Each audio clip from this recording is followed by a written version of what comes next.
Hello everyone, I'm very happy that we will be doing a very nice conversation with Swami Padmanabha. I'm very happy that he accepted my invitation to talk from his spiritual perspective about the psychological issues of our contemporary life. He's a Bhakti Yoga practitioner from more than 20 years and he has deep realizations and very practical knowledge. So think for sure that this interview will be of benefit to you all. So thank you, Maharaj, and very nice to have you here. Thank you so much for the invitation. Very happy to share with you and with all of you as well. Maybe I would like to ask you as a beginning about the psychological issues, and we see that there is kind of a pandemic of anxiety and depression. What you feel and what you think about this condition from your spiritual perspective? Well, you mentioned the word pandemic, and of course nowadays that's somehow connected with coronavirus. And interestingly, your question didn't mention coronavirus, but you spoke about pandemics of anxiety and depression. But somehow or other, one pandemics is not leading necessarily to the other, but mostly it's highlighting that other pandemic was already there, but somehow became like triggered by the specific like dynamics and circumstances of, in this case, what the virus implied, like quarantine and really being forced, if you will, to remain in isolation or trying to be more time with yourself and with others. And I think all the things, of course, are already there, that those are part of our daily life, but put us in a very like direct way with many fears and many non-resolved issues in our psychology on a daily life that sometimes we may prefer not to pay attention to. As I sometimes say, we throw them to the shed of our subconscious and conscious instead of facing them and trying to accept that there's something that needs to be integrated. Sometimes I refer to the integration of complexity that sometimes gets in the way of our real progress. So a pandemic, for example, like the one we're going through the last years, I think in one sense we may say that's a curse, something that shouldn't be happening, and so many negative connotations are there, but in another sense it has brought a lot of light, in the sense of maybe shedding light on our shadow, if you will, not trying to show us those unresolved issues that we need to solve sooner or later. So for example, I know that nowadays the number of people, committing suicide or killing others and domestic violence, all this increases exponentially, in part because we were forced by circumstance to be together at home more time than usual, being with others closely more time than usual, being with ourselves more time than usual,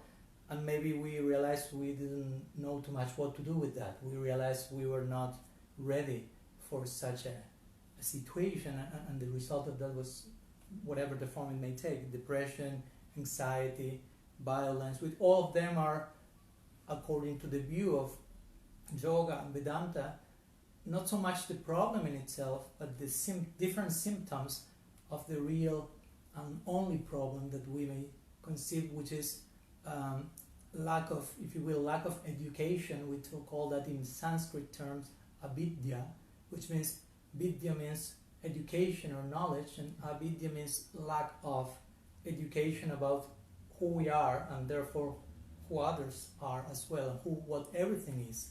So that lack of education may take us to misidentify with who we are, and of course when you try to relate with something from the wrong perspective, if I take you as something that you are not, and I insist in that wrong perspective, and I conceive myself in a wrong way, you can just imagine the result of that equation or combination. So the pandemic has really, in one sense, has been a blessing, in the sense of it's showing us, for example, how much we may be still fearful of death, because it's something that appears so close to us. Okay, I may be the next one, and maybe without pandemic I may be the next one as well, but certain dynamics in life make us like become especially aware of something that it was already there, but we were not too aware of. And especially, I will also consider that the pandemic, like nowadays, is very powerful. It's bringing us very powerful messages. How things are out of our control. How many of the things that we would like to be in a certain way are not to be so. No, are not destined to be in that particular way. And how, when something gets out of our control, we start to get deep anxiety, deep fear.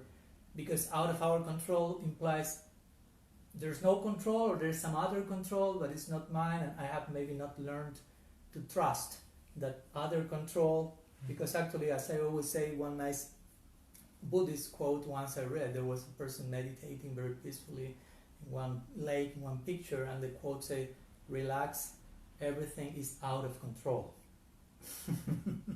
No, because generally we think relax. I will relax when everything is under control.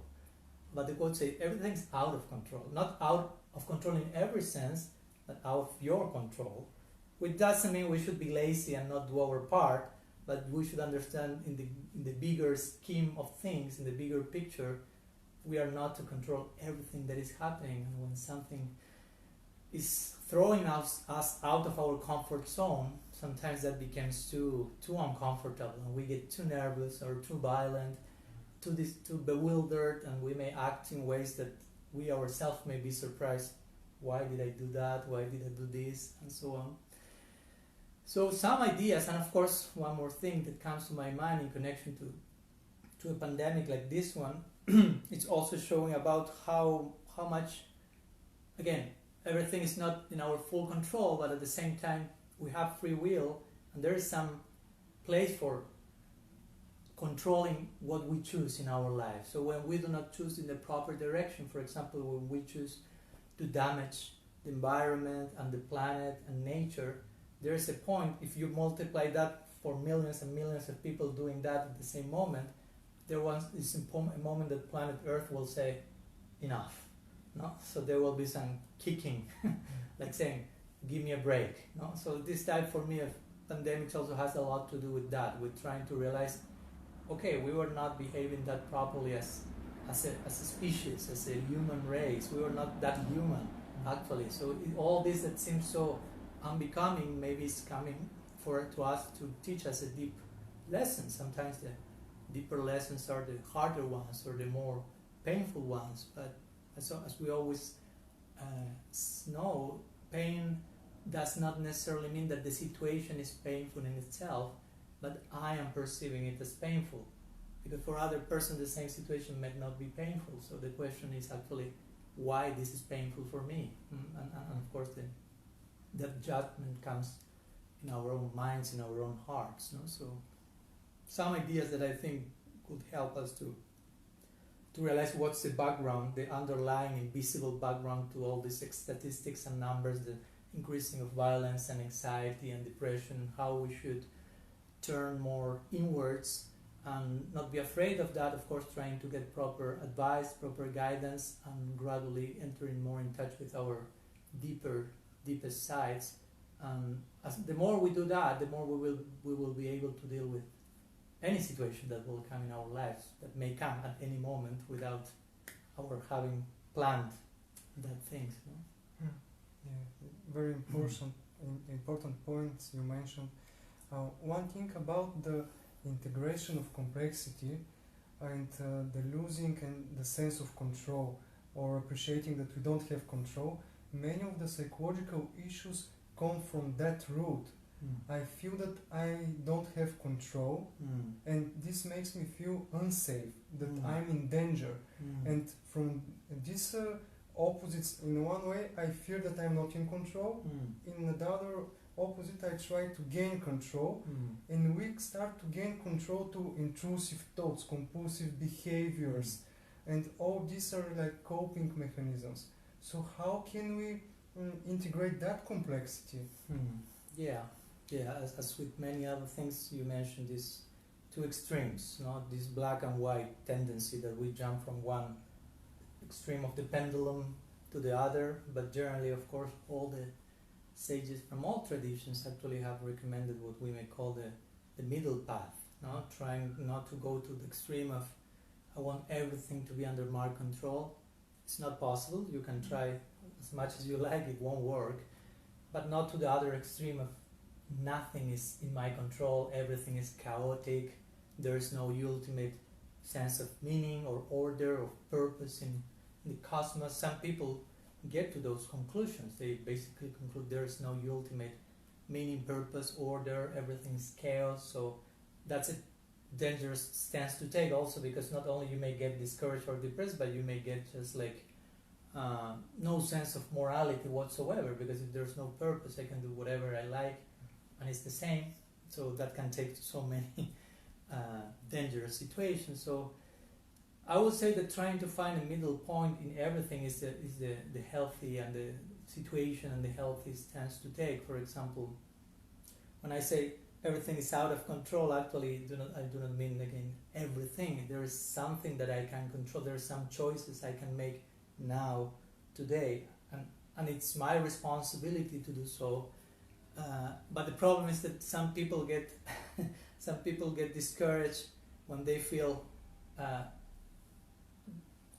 there's no control from my side, but some other people may get afraid when I tell them you have to decide something in your life, you have to take responsibility, be committed, and it's like I will prefer that someone else is controlling everything. So different cases will be afraid of the other side of the coin, if you will.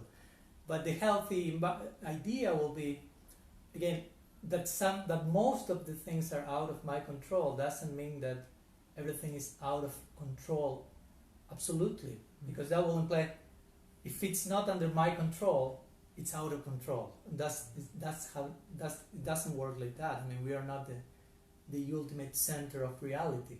No? So in the yogic perspective, there is a higher ultimate consciousness.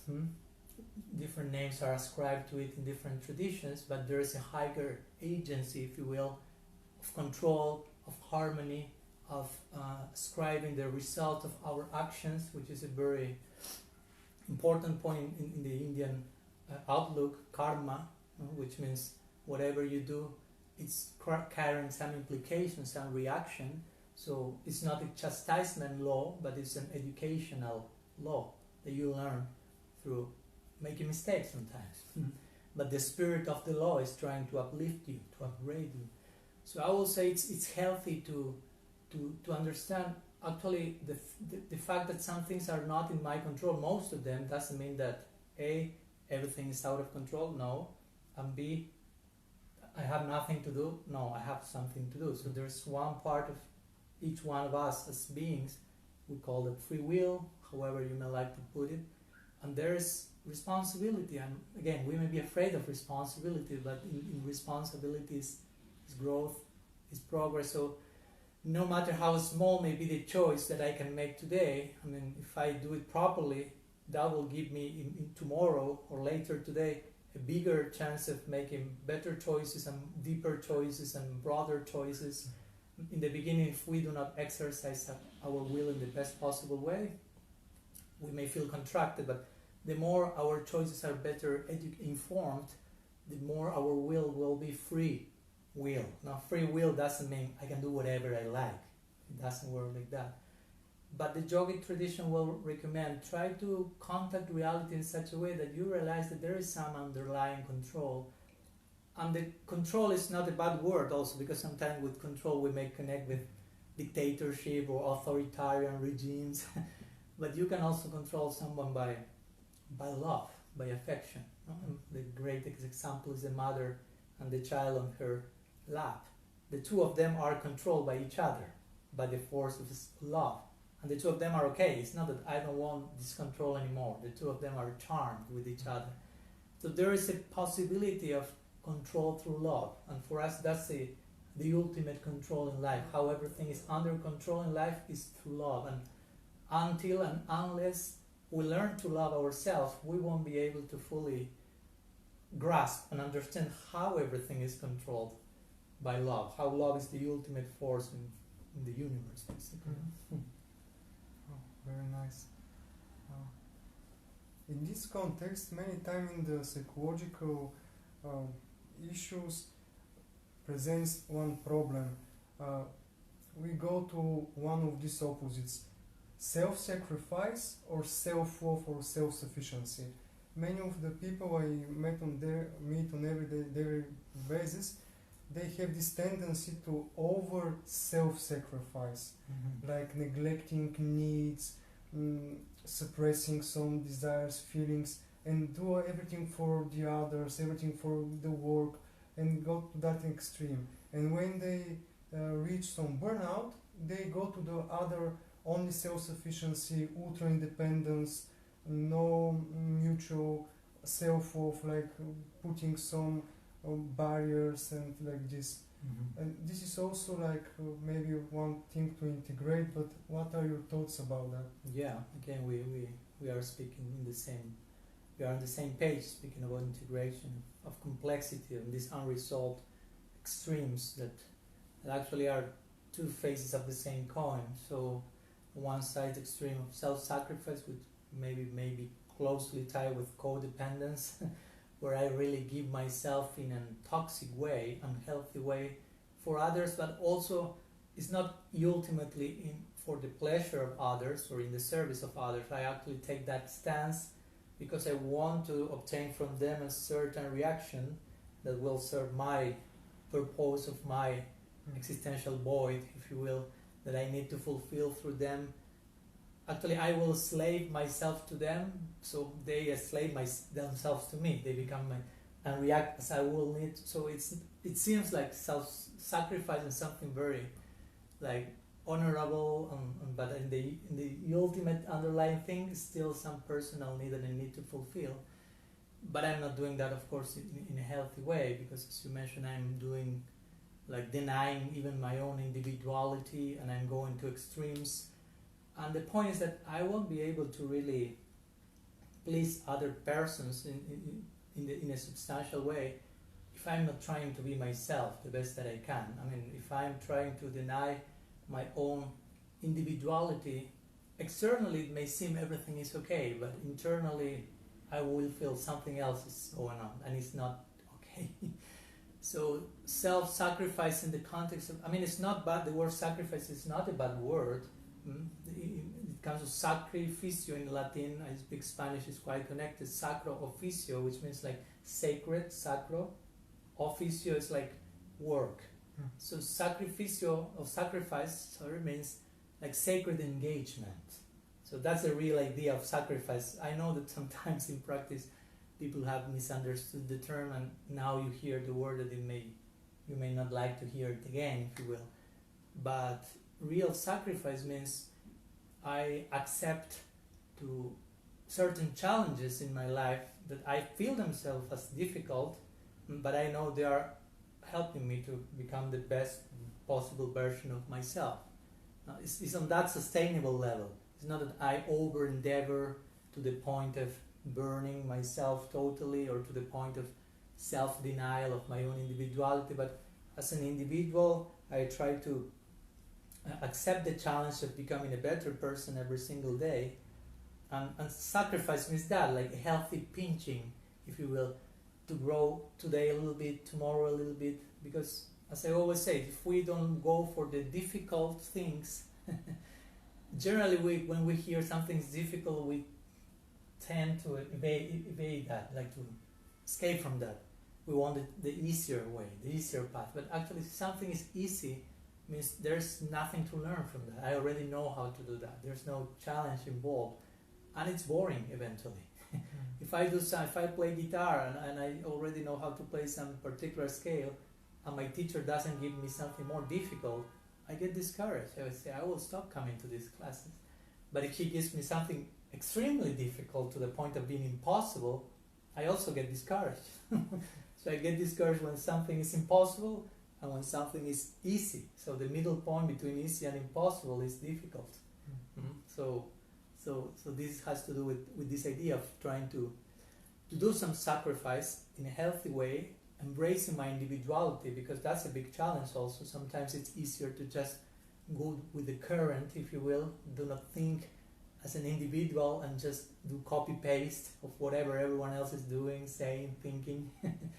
But there is a big price to make our individuality like blossom, but not to the other extreme of like self-sufficiency, and where I just see myself as absolutely like independent from everything and everyone, because that can take to different unhealthy stances like pride or whatever, seeing myself like separated from reality. I mean, I'm not dependent, we are dependent on so many things. In the Indian tradition, this is very nicely exhibited from the very first moment of the day, when they do, for example, in yoga, this Surya Namaskar, which is like offering some salutations to the sun in the sunrise in the morning.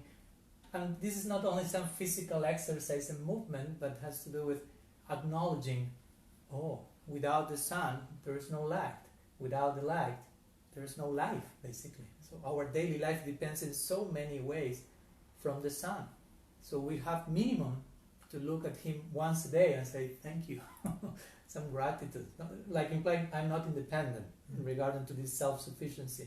I can by myself.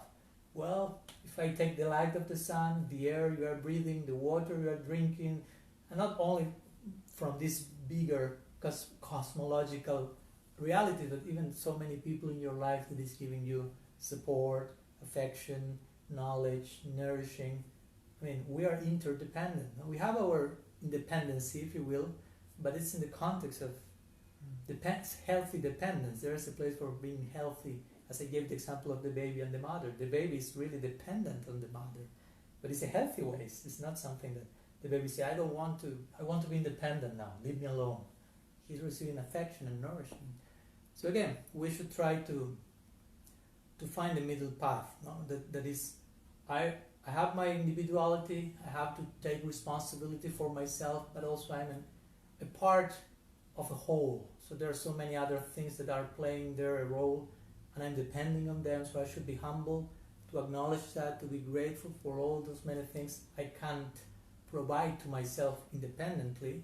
So I should have that type of awareness, but also at the same time, not to the other extreme of not doing anything and going for some healthy sacrifice. Now, interestingly, in the sacred text from India, one of them called Bhagavad Purana or Srimad Bhagavatam, it is some stories describe about the beginnings of the creation, if you will, or the birth of the whole cosmic manifestation. And it is said that the very first created being, Brahma, the very first word he heard when he didn't know what to do, because it is said he was all by himself in the universe, was tapa, and these two syllables, which mean basically sacrifice, in a healthy way, sustainable. And interestingly, when he heard this word sacrifice, he started to meditate.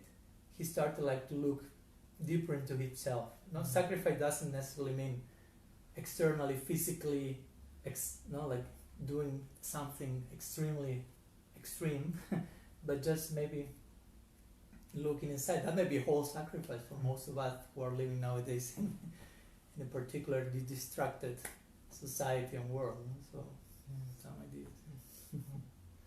In this context, there's also this opposite and psychological issue, loneliness and belonging to superficial things. Like we try to belong to our work for place maybe, or nationality, sexuality, but these things kind of don't give this sense of true belonging. And on the other extreme, we're feeling isolated, lonely. Well, again, we go back to the term of avidya, which I mentioned before regarding lack of education about our own selves. And these things happen because of that, because we don't have a clear picture of who we really are. And we are trying to find ourselves in one direction or another. We're trying to fit with certain designations or some particular sense of identity. But at the end, the point is that according to the vision of the East, and not only of the East for sure, and I'm sure according to our intuitive experience, we are permanent beings. We are eternal. We are not temporary. No, we are not here today and gone tomorrow. We are there forever. So the problem with these different types of I would try to belong in this direction, in that direction, is that generally those belongings are tied to temporary situations, to temporary identities, my body, my country, my football team, my whatever, something that with time it won't be there. So there comes a fracture between who we are, who we would like to be, and who we actually are.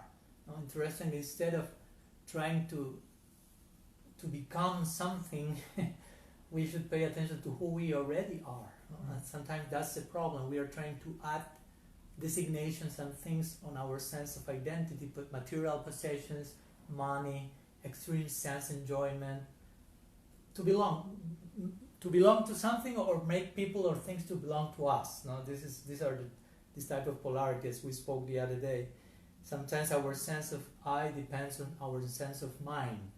No, whatever is mine, that's who I am. I was born in this country. This is my country. He is my son. I am his father. He is my brother. I am his brother. So my sense of I depends on my sense of my. But the Vedic or the Indian tradition teaches us ultimately, and this may be a little bit shocking for some, but nothing belongs to us. Actually, that should create some sense of deep relief. Because sometimes we are really trying to make everything belong to us. That's one of the directions. And in time we see that so many things are coming and going, my car, my this. But our sense, who we really are, remains there. So the problem here is when we try to belong, or try something else to belong to us that is temporary, and we are not temporary, we are permanent.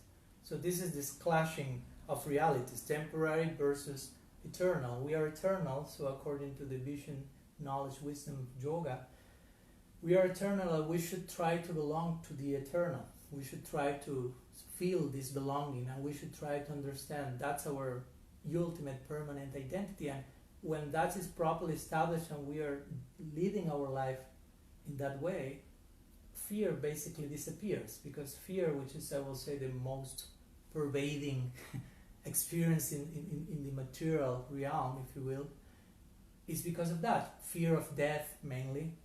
Death basically means there will be an end to this at one point. Because again, we may be identified with a temporary reality, but when you go deep into certain practices and meditations and inner contemplations, you will realize beyond all these comings and goings and changes and ups and downs of the temporary realm, there is a permanent being in me. There's a permanent being. So trying to get focused in that direction, that's really really relieving, and gives lots of hope and lots of joy and natural joy. I mean, it's not about trying to be happy, and that, as one person once said, the main cause of suffering is that we are trying to be happy instead of realizing all that is already in us.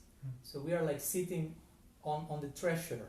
We are looking for the treasure in every direction, but we don't realize we are sitting on top of that. So it's closer than what we think. So yeah, yoga, which includes a lot of psychology, implies try to look inside with proper guidance, because I know it may be a little bit like mysterious to go there, scary. But and that's the point we mentioned the other day. Generally we are afraid of those things we don't know.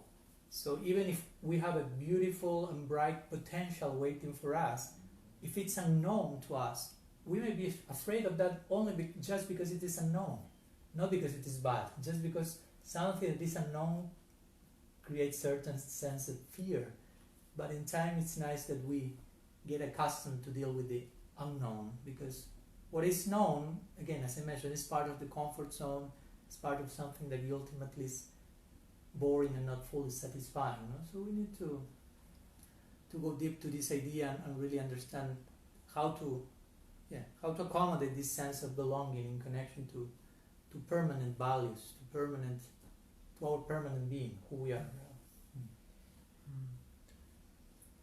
And this permanent being, it's kind of suffocated from this, on the one side, this urgency culture, everything should happen now, and I'm already late, and my to-do list. And also on the other extreme, you have this sense of okay, I will go with the flow, I live for the moment, and this is kind of swimming in the pool of instant gratification. And our permanent being is kind of not reached. Yeah, totally. And of course, this is really a sign of our times, no? Like the life dynamics are getting on one side like faster and faster and faster and faster, and we, I mean, every time we are doing more things, and we have less and less time at the same time for really doing what we need, if you will. Working more time than before, so we say, okay, I will have more money, but then you don't have time to use that money, or by working so much you get sick and you need to invest all that money in that. So at the end of the day you became drained and you become like exhausted, and you are just carried by the current. And I know it's not an easy thing. I'm not using the word easy in regarding to this, because we are really very much influenced by the environment when we were maybe. So naturally, if certain current goes in one direction, it may not be that easy to go against that. But somehow some adjustment should be done, because if we feel I'm not satisfied with this, and I'm in constant anxiety. You know, in India we have these three terms. I'm sorry if I'm mentioning too many Sanskrit words today, but some brief ones. Sattva, Rajas, and Tamas, sometimes called the gunas, or like you have the three main colors, red, yellow, and blue, which mean all the other colors. These three, if you will, levels of experience are coloring our daily life in particular way. So Sattva, Rajas, and Tamas have to do with Sattva is more like balance, equilibrium, and is connected with the present moment. Rajas is more with desire and agitation and anxiety, and is more connected with the future. And Tamas, which is considered, is defined as darkness, it has more to do with violence and nostalgia and depression and the past. No?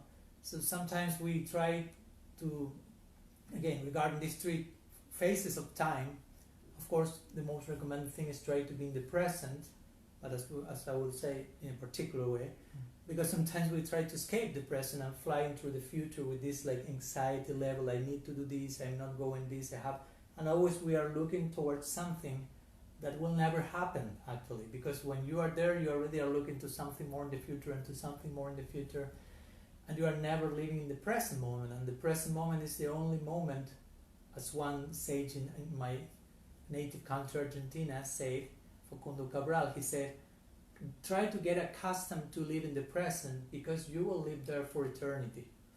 Like implying there's no other place to be actually. So when you force yourself into the future and the past, you cannot go back into the past and make everything, change everything, but you cannot travel to the future and arrange all those things are to be worked on in the present. In the present you have the exact measure of past and future present there, because in the present you receive the result of your past actions bearing fruit in the present, and in the present, according to how you act now here, that will determine your future. So that exact measure of future and past that you need, the one that is in the present, if you want more than that, you are entering into some like evasive mechanism and so on. But of course also inhabiting the present is just, as you mentioned, it's not just like, okay, I'll be in the present, let's go with the flow and whatever happens or something like this. Of course, if you are a very highly enlightened spiritual practitioner and you are really in touch with the ultimate source of everything, you may say that same thing, but from a very different perspective that someone may say that same thing from a evasive perspective, of lazy perspective, or just being carried away. Okay, I'm in the present and I just live what I want, and that may be more like a promotion of extreme selfishness only. Like, I do not care about anything except for what I want myself now.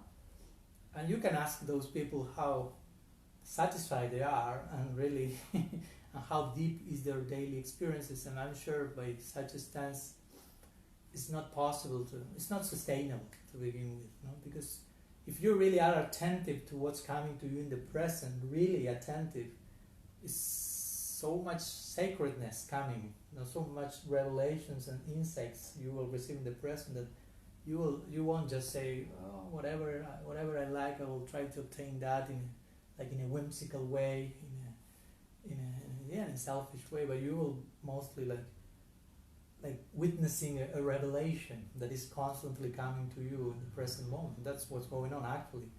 So, yeah, proper psychology, proper spirituality has a lot to do with trying to catch that purpose, that meaning that is coming to you at every single moment that we may be missing. So. And how can we connect this meaning, which is coming at every time, with our permanent sense of self? Mm-hmm. Well, to begin with, the idea of meaning is, of course, an important one, and I'm here with your permission, I will quote someone we both admire, who is Viktor Frankl, and his well-known logotherapy, where he basically makes this point that life is about finding meaning and purpose. It's not about being happy. He makes this like shocking statement, because for most of us it's like life is about being happy, and when I'm suffering, I have to see what I do to stop suffering. No, I want happiness, I don't want suffering. That's what life is about for most people. But maybe in that dynamics of I want happiness, I don't want suffering, we are missing the meaning and purpose of both happiness and suffering.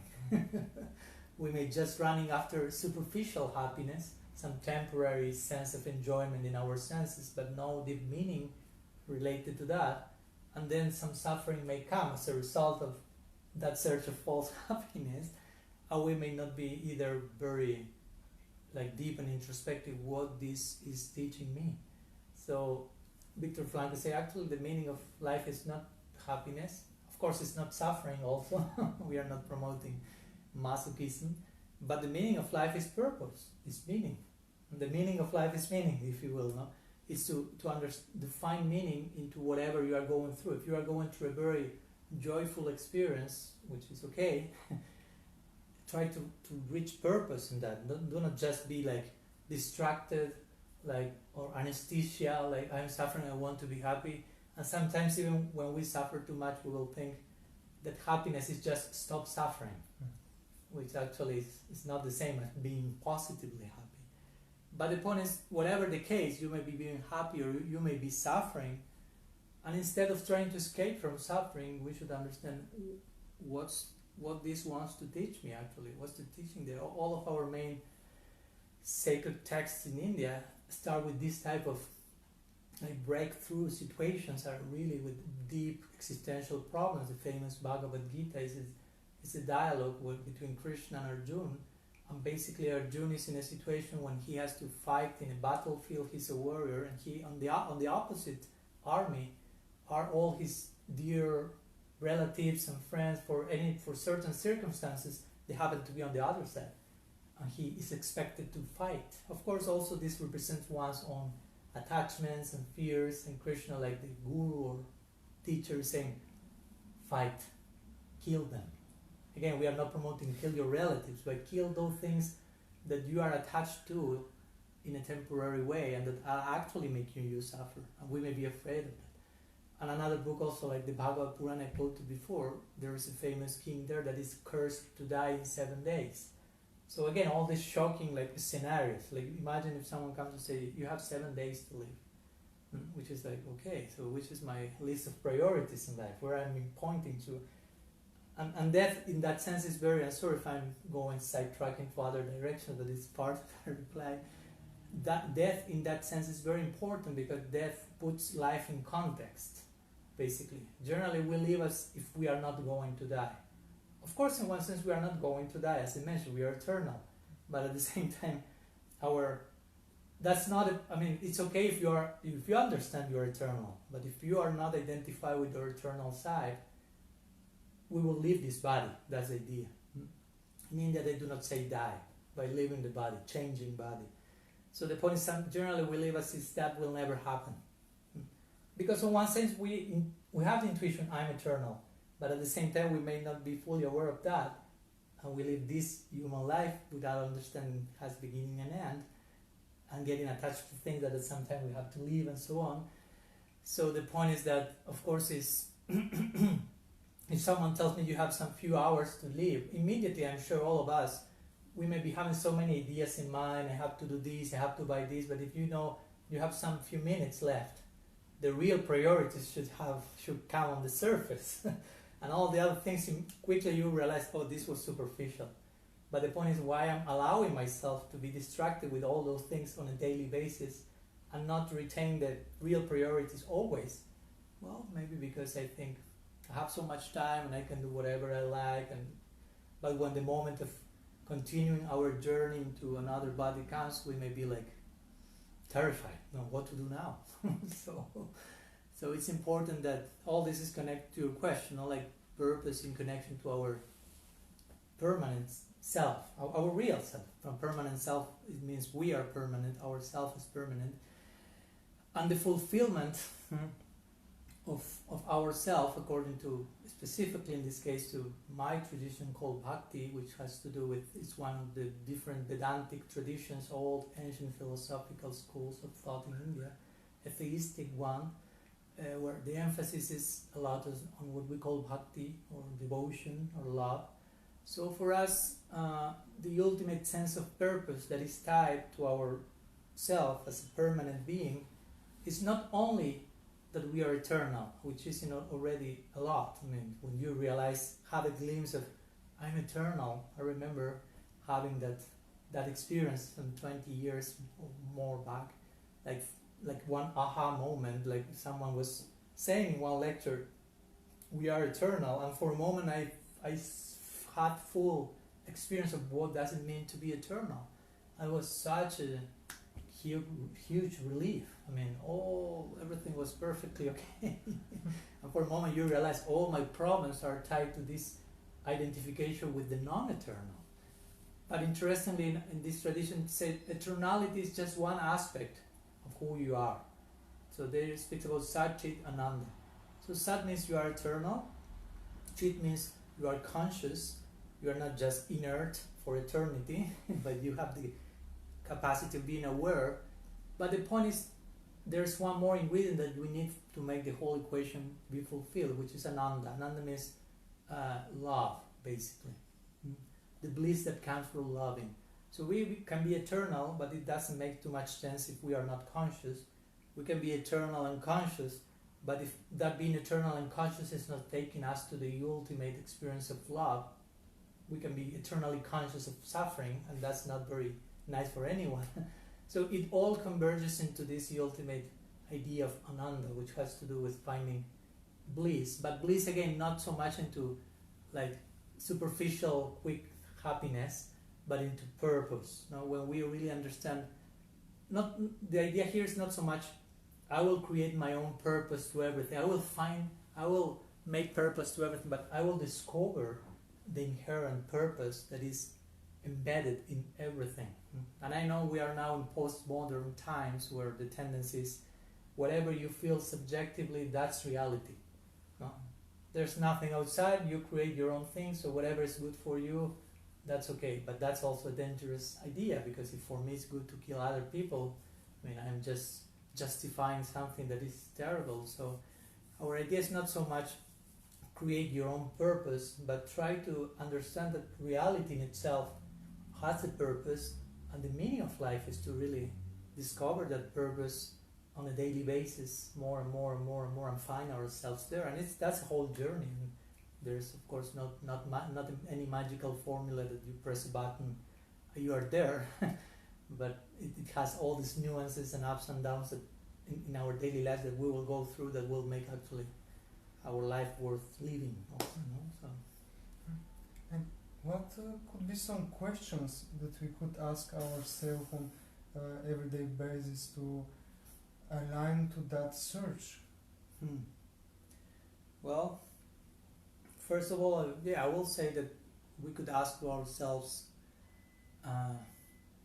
one of the many questions could be, am I living my day as if it were to be the last day of my life? Not with fear, not like paranoia, but like hypothetically speaking, if this were to be the last day of my life, I'm living my day in the way I would like and in a way that I'm really able to feel balanced and satisfied and or not.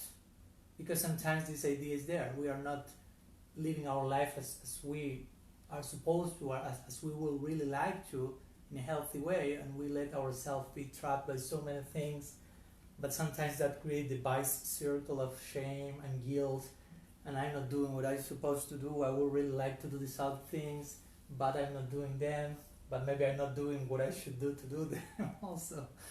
So also that's a healthy question. Again, all this in a sustainable level, not to like torture us, but am I really doing my best to become the best possible version of myself today?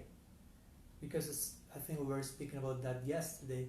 Sometimes it's very easy to fall into this, what we may call victim consciousness, where we throw responsibility and blame into others, into the environment, and the enemy is outside, and I put myself as a victim, and I'm not willing to accept.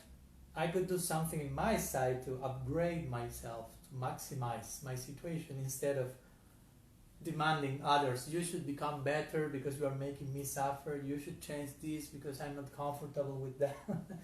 And maybe the other person is doing their best to change, but that's their capacity at present. So instead of waiting for the other to become better and only then I will be okay, that will never happen possibly. Or instead of waiting for the whole world to be in harmony, we should take again full responsibility. And as Mahatma Gandhi will say, you want to see a change in the world, change yourself. You are the change that you want to see in the world, because you are part of the world. So we could ask that also. And we could also, again, continuously, in a healthy way, try to inquire about meaning and purpose. I am really finding meaning and purpose in everything I'm doing in my life. Even as someone very admired by me, the Christian priest Thomas Merton, he will say, you try to find meaning and purpose in those things of your daily life that you consider them the most ordinary. When you may feel, oh, this is totally ordinary, I don't know, I have to go to the bathroom or whatever. Try to find some purpose there, because probably there is something extraordinary that you can extract from the so-called ordinary, and try to keep in that idea. And again, sometimes it's not enough for us ourselves to maintain that, and sometimes, and that's an important principle of universal spiritualities, try to keep the company of other like-minded people that may create a feedback, no? And an influence, a positive influence in your life, especially people who you may consider more advanced, more mature, but at the same time who are really friendly and well-wisher. So those types of friendships and companies will really affect your life, will really create a new paradigm, a shift in your list of priorities and values, and it's nice that we may remain open. That's another good question. How much I am open to change, for example, today. I'm willing to learn, because again, it's not so much about being right, it's much about being willing to learn. You may speak with someone, and generally there is a statistic done on that sometimes when two people speak, and they ask them, are you more concerned with being right or with finding the truth? And like 90% say being right. So that's problematic. So how much we are willing to keep learning, which means knowing the truth. No? Because sometimes we may be too sure of what we think we are, or we know, and it's healthy to leave some door open for the possibility of we may be mistaken, or we may not be mistaken, but what we have can be bigger also. What we understand can go deeper also.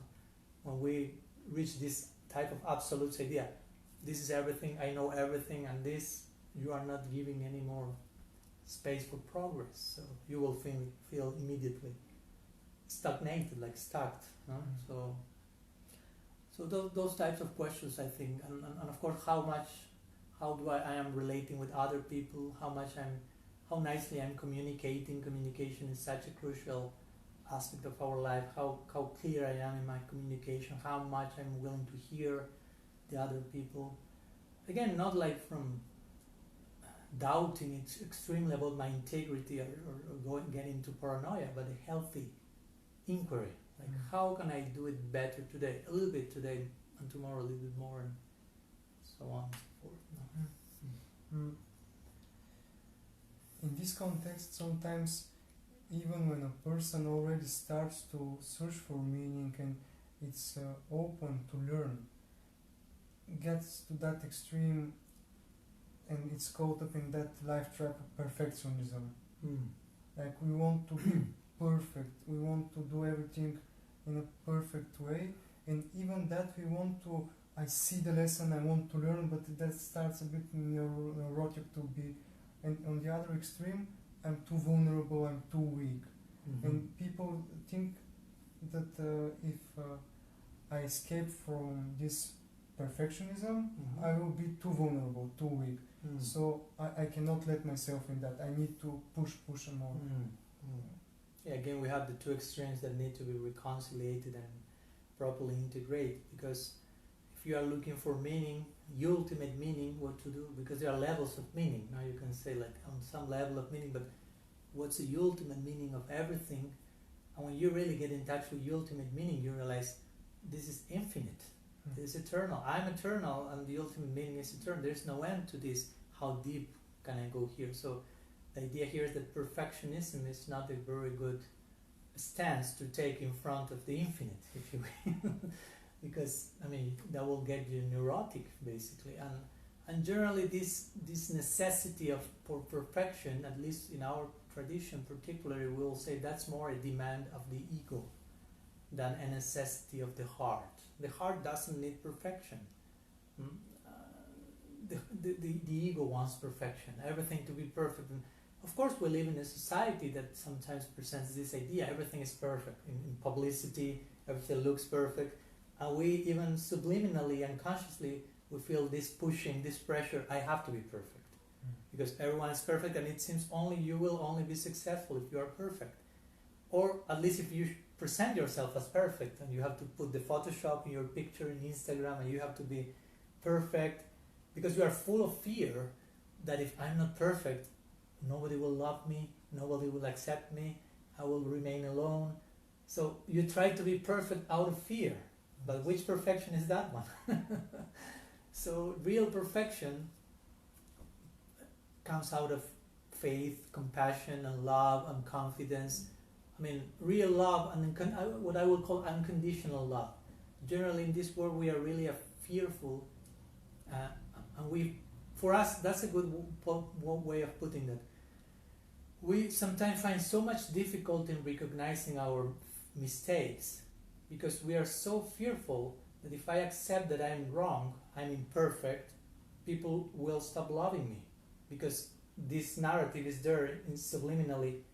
Only if you are perfect, you will be loved and successful. So even subconsciously, we'll say, we won't be able to accept any wrongs in us, because I want to be loved. So the only way of breaking that type of mechanism, when you find unconditional love. Unconditional love means someone who sees you with all your imperfections and still loves you. Who is not telling you, well, call me when you are perfect and I will love you then. It doesn't work like that.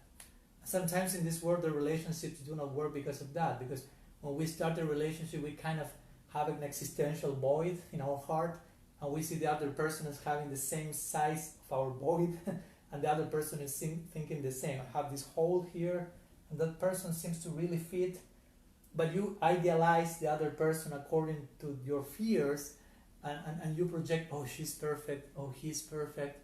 And of course, after some time of knowing each other, realize we are not perfect.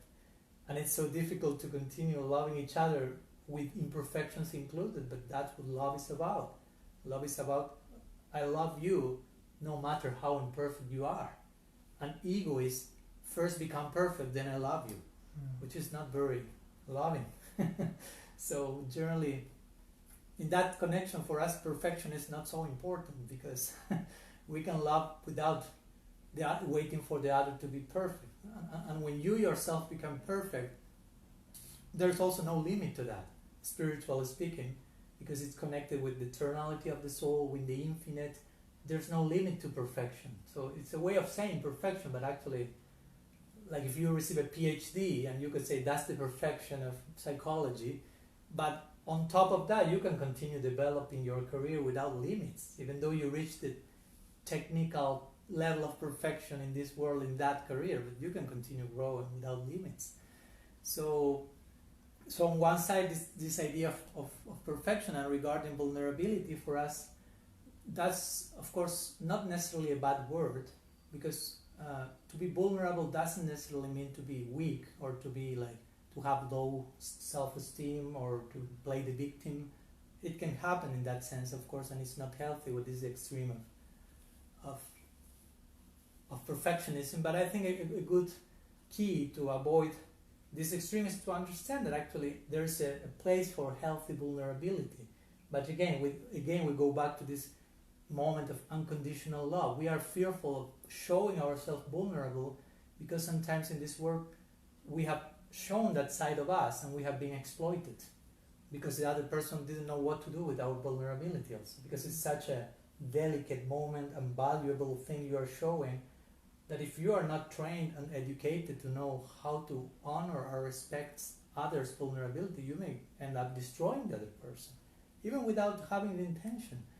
So we may have shown our vulnerability and realized, oh no, every time I tried, it didn't work. My heart was destroyed. So I will go to the other extreme.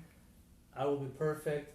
I put this barrier in front of me and I will show myself perfect, even though I'm still vulnerable.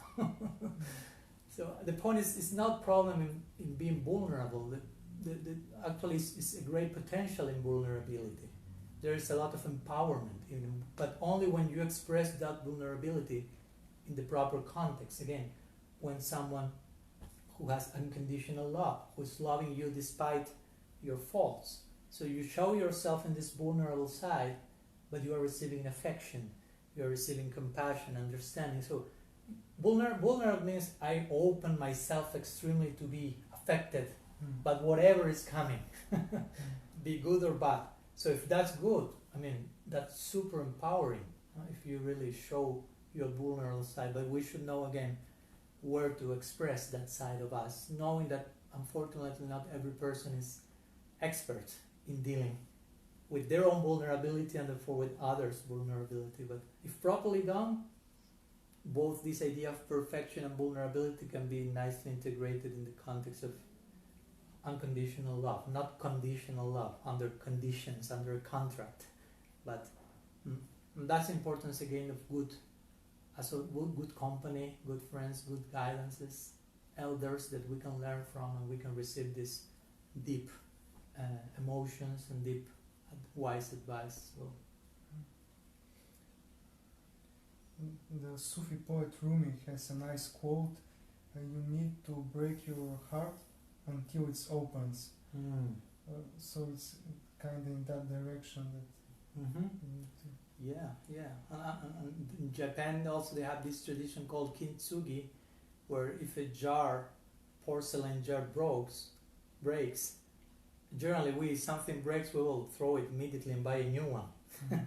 But what they will do is they will pour liquid gold in all the parts that it was broken and will remake the jar, and they will highlight all the broken parts, like implying this broken stuff is actually part of the history of this item, and it's helping it to become even more, no? So in connection to the broken heart, if you will, and the pieces, how to put the pieces all together. And we could say that the more the jar is broken, the more gold you feel, and at one point everything will be filled with gold after so many breakings.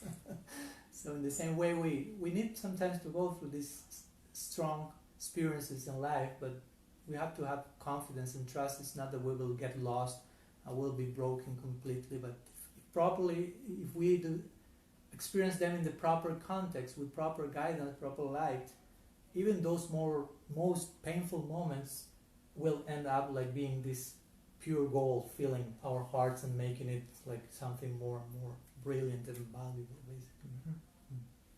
And in this process of accepting our vulnerability, vulnerable side, what role does humility play in that?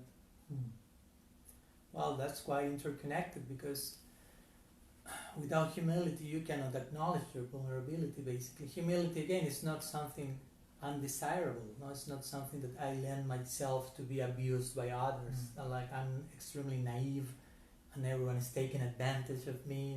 This has nothing to do with that. Humility, basically, I would say it's a synonym of sincerity, of recognizing who I am, my limitations, how dependent I am, as we spoke before. It's not that everything is in my control.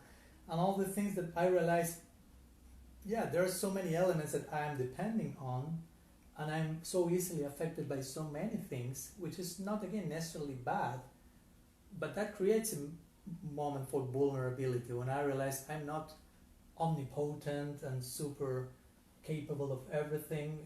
There's no need to create that type of forced idea on us, but to acknowledge our necessities, our frailties, even our doubts and fears, to embrace them, to accept them as part of vulnerability, but to embrace them, not to remain forever doubtful or fearful, but to acknowledge that's going on, and what can I do to upgrade myself. So, of course, again, humility has to do, once I found that nice definition of humility in the dictionary, I was curious what the dictionary is saying about humility. The one I had said an interesting thing. Say humility means to have the capacity of acknowledging your own shortcomings or mistakes. So there are different ways of defining humility, but I like that one. That's quite tied with vulnerability, like, okay, I have the courage of recognizing my mistakes, and I won't over-identify with them. I won't just, I'm my mistakes. No, it's like a dust that is present there, and I have to clean the dust from the room, and I'm the one to take the broom and clean the whole thing. But it's there, so I acknowledge that. And vulnerability means that moment where I feel small because I'm small, but I'm connected with something very big also. No? The example sometimes is given when you are in front of the ocean, you will feel small. I mean, if you feel big in front of the ocean, you have some emotion dysfunctionality, you need therapy probably. They should call you. But when you feel small in front of the ocean, it's not that you feel bad about yourself. You feel nice, you feel part of something bigger than yourself. But that's an important point of this idea of vulnerability. You may feel small in one sense, but you feel part of something that is bigger than yourself, and that something is totally loving and charming and beautiful. So it's not a problem. That's the point. It's not once you understand that, the more vulnerable you are in the proper environment, again, the more empowered you will become. Even though it may sound paradoxical, vulnerability and empowerment, properly understood, one will take to the other. The real empowerment is in recognizing your frailties and failures and being willing to change, and doing that in a proper environment. You will become so much filled with empowerment and knowledge and capacities than if you try just to remain, to convince yourself I'm perfect, I won't show any mistakes to anyone. That is weakening you more and more. Even though externally you may present another picture, we are not interested in the external picture, no? But reality goes beyond what we can see with our eyes. So.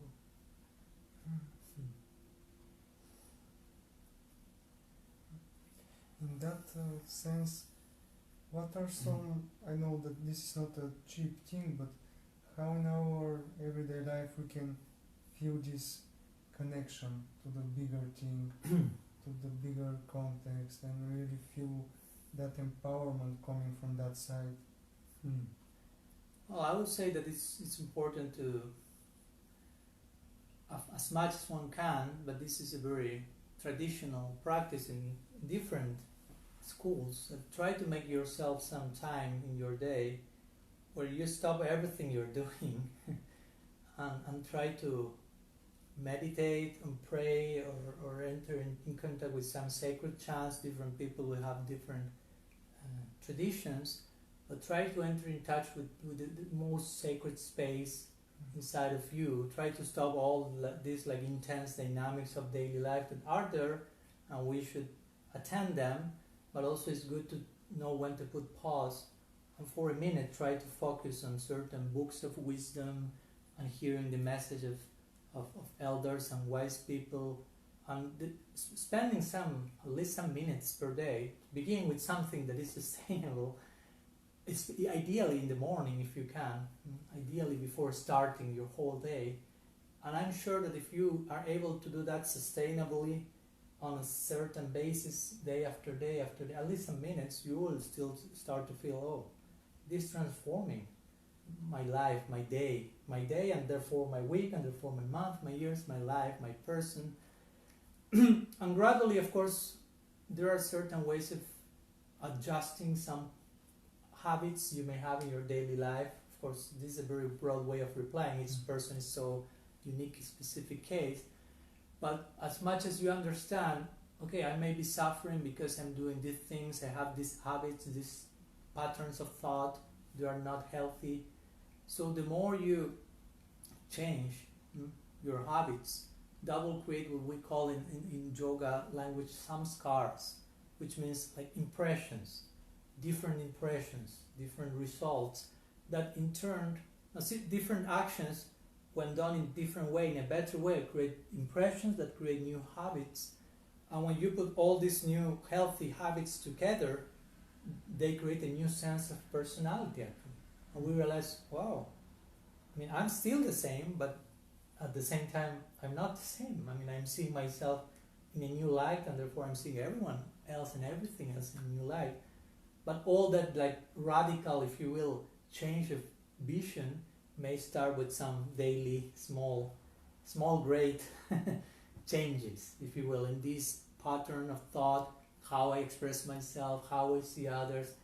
And sometimes again, for getting the strength of doing those changes, some moments in the day of introspection, meditation, prayer, study, or contact with wise sage people, they may be like our daily food, no? An inspiration for then, okay, what I do with this in my daily life, how do I walk the talk, as they say in the United States, how do I put this into practice? And in time you will realize, oh, this is working, there's a transformation in me, it's possible. So you receive some taste, some inspiration to continue doing that, and of course there is no limit to that. I mean, you can grow much more than what you can imagine today. So the horizon is quite bright and brilliant. So, but we need to start doing that from wherever we are. No need to over idealize and try to get to a very high thing tomorrow. But we have to be expert in establishing short-term goals, middle-term goals, long-term goals in a sustainable way, and try to keep them and grow in them. So some general idea again. Each case is so individual and so many nuances may be there, but I hope that helps. Yes. Because we're reaching the end of our interview, what would be one thing that you would like to invite our viewers to remember or to meditate on? Well, apart from all that we have spoken already, which I think is worthy of meditation, I'm trying myself to do that on a daily basis. I will try to invite all the audience following this episode here to really not lose sight of this idea of purpose and meaning of who you are, and trying to keep focused in a direction that really you feel is making your life worth living, in connection to eternity again, because eternity puts everything into context. Whatever is temporary, we will pay attention to that. No, we are not neglecting that, but we understand that's here today, gone tomorrow. So the main point is how with all those things may be there, may not be there. So how can I be satisfied with myself, knowing that those things may not be tomorrow? So how can I enter in touch with something beyond this temporariness and remain there on a daily basis? Get closer to that more and more. And in time we will see, as I mentioned, there's much more even to eternality. But we have to begin somewhere, no? So at least try to live that door open, this portal. There's something more than the temporariness of the daily agenda, if you will, and dynamics, and have a glimpse of that. Dedicate some time for that. It's really so valuable. So it's the best possible investment we can do for our own self in eternity. Thank you, Maharaj. Thank you for this wonderful conversation, and I'm really fulfilled. And I hope also our audience would have nice things to think about and to meditate on. So yeah, thank you. Thank you so much for invitation. My pleasure.